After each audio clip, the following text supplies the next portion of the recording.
Jomar at Carla nagpakilig sa birthday party ni Rabay. Carla, pinakita na ang tunay na ugali. Bago ko ipagpatuloy ang maiksing reaction video na ito, hiling ko lang napatapusin ang panunood nito para malaman ang nilalaman nito, at kung bago ka pa lang sa munting channel na ito, paki-subscribe para lagi kang updated sa video ng mga kalingap. At pakisuportahan natin ang ama ng kalingap na si Val Santos Matubang, Ate Edna Vlog at si Kalingap Rab.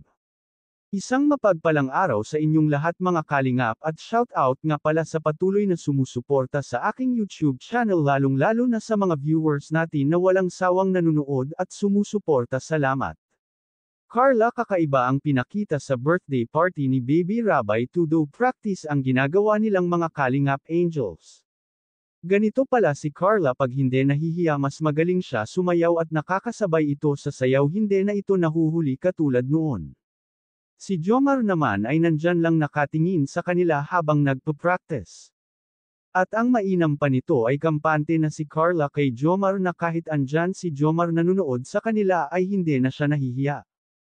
Ito talaga ang pakiusap ni Kalingap Rab sa kanya na tanggalin ang nararamdaman niyang hiya.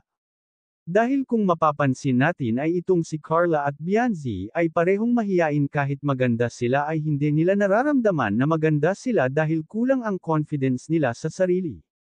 Kung sino pa ang maganda ay sila pa ang sobrang mahiyain. Atin naman pag-usapan ang kasuotan ni Jomar at Carla, talagang couple pa sila ng kasuotan at talagang bumagay sa kanila ang kanilang suot. Talagang sa selebrasyon ni Baby Rabay sa kanila nakatingin ang mga tao at sila ang inaabangan ng mga ito, lalo na pag may nagpapapicture ay hindi na nahihiya si Carla na magpapicture kasama si Jomar. Panigurado marami na naman viewers ang kikiligin sa dalawa. Hanggang dito na lang ang update ko mga ka-viewers, maraming salamat at God bless sa inyong lahat.